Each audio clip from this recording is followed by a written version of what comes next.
ওরা কথায় কথায় শিকার করায় আমার হাতে পায়, ওরা কথায় কথায় শিকার করায় আমার হাতে পায়, ওরা কথায় কথায় শিকার। ও আইরে ঢালি আইরে ঢুলি,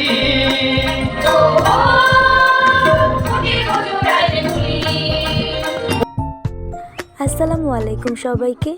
আমার নতুন ব্লগে আপনাদের সবাইকে অনেক স্বাগতম। আশা করি আপনারা সবাই অনেক ভালো আছেন। আমিও আলহামদুলিল্লাহ অনেক ভালো আছি। আজ 21শে ফেব্রুয়ারি, আন্তর্জাতিক মাতৃভাষা দিবস। তো দেশে ও দেশের বাইরে অবস্থানরত সবাইকে আন্তর্জাতিক মাতৃভাষা দিবসের অনেক অনেক শুভেচ্ছা ও স্বাগত।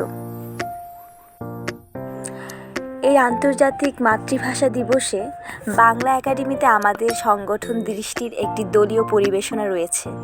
সেই জন্য আমি আর আমার আপু প্রমাদের বাসায় চলে আসি। সেখান থেকে আমরা রেডি হয়ে বাংলা একাডেমির উদ্দেশ্যে রওনা হয়ে যাই।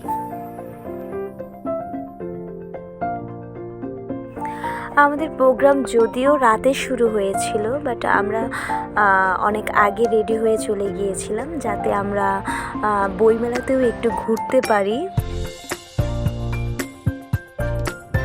তাছাড়া প্রোগ্রাম শুরু হওয়ার আগে যেহেতু আমাদের রিহার্সাল করার প্ল্যান ছিল, সেহেতু আমরা আগেই বের হয়ে গিয়েছিলাম যাতে আমরা ঠিকমতো রিহার্সাল করতে পারি, দেন প্রোগ্রাম অ্যাটেন্ড করতে পারি।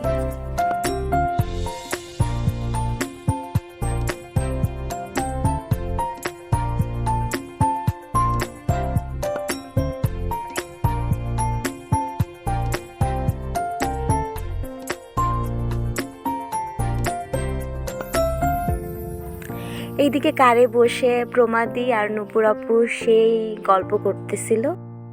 অনেকদিন পর দেখা হলে যেটা হয়।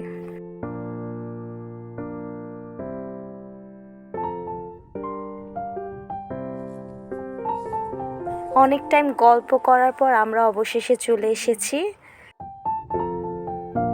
আমাদের তিনজনেরই অনেক ফুচকা খেতে ইচ্ছা হয়েছিল, তো আমরা ফার্স্টে ফুচকা খেয়ে নিই, তারপর বইমেলাতে চলে যাই।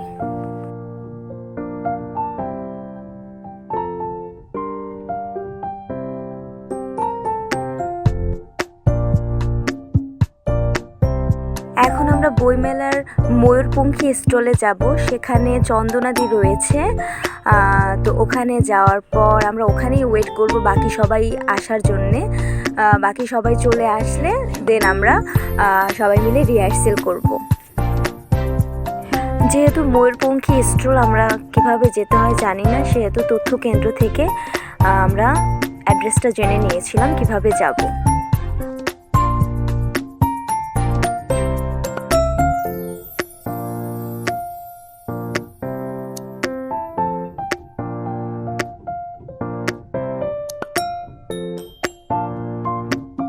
বইমেলাতে অনেক টাইম ঘোরাঘুরির পর অবশেষে আমরা ময়ূরপঙ্খী স্টলের খুব কাছাকাছি চলে এসেছি।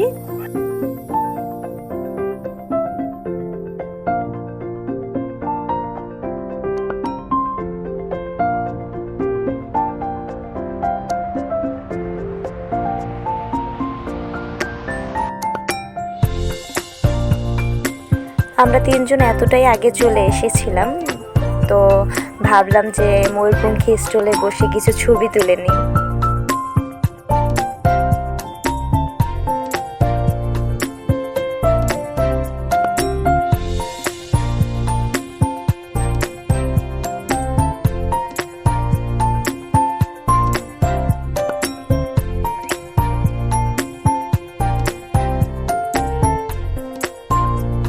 চত্বরে আছি। কিছুক্ষণ পর আমরা মঞ্চে দাঁড়াবো এবং আমরা গায়ের বধূ এই মোর 21 আমরা এখন গান গাবো। ঠিক আছে।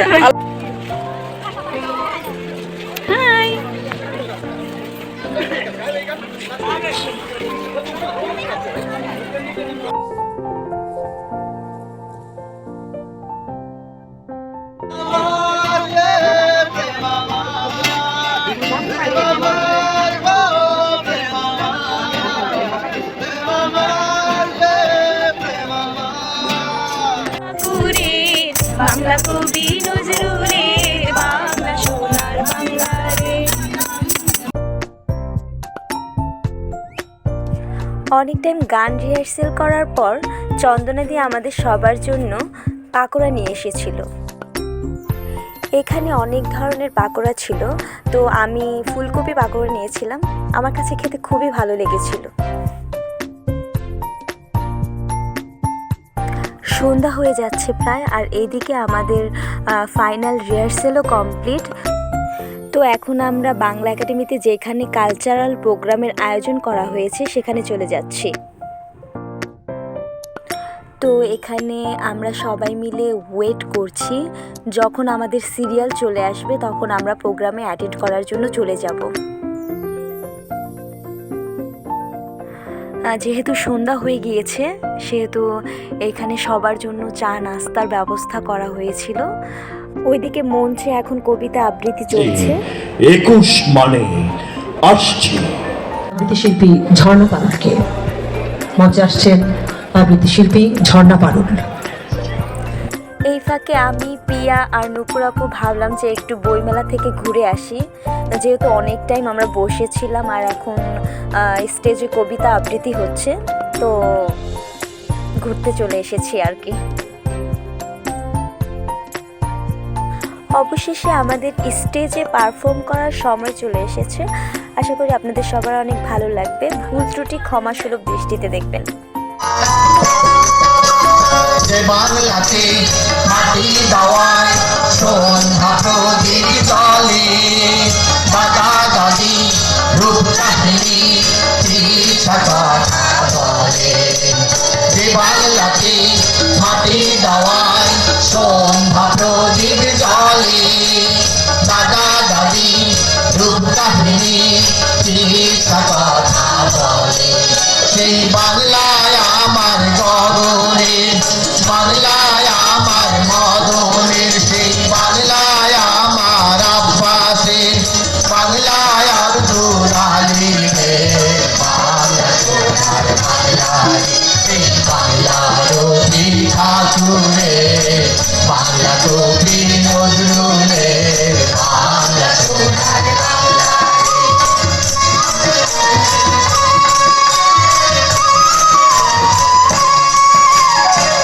যে বাংলাতে রাখাল ছেলে বংশী বটের সার, বাজাই বাঁশি রাখালিয়া 12 মাসি গায় রে, 12 মাসি গায়। যে বাংলাতে রাখাল ছেলে বংশী বটের সার, বাজাই বাঁশি রাখালিয়া 12 মাসি গায় রে, 12 মাসি গায়। এই বাংলায় আমার কামারে, বাংলায় আমার কুমারে, এই বাংলা শেখ মুজিবের, জাতির পিতা মুজিবের, বাংলা সোনার বাংলা রে। এই বাংলা রবি ঠাকুরের, বাংলা কবি নজরুলের, বাংলা সোনার বাংলা রে। এই বাংলা জীবন আনন্দে মধুর অভিনয় গেলে, এই বাংলা জীবন আনন্দে মধুর অভিনয় গেলে। আশা করি আমার এই ব্লগটি আপনাদের সবার অনেক ভালো লেগেছে। যদি ভালো লেগে থাকে তাহলে অবশ্যই আমার চ্যানেলটি সাবস্ক্রাইব করতে ভুলবেন না। আজকের মতো এখানেই, আল্লাহ হাফেজ সবাইকে।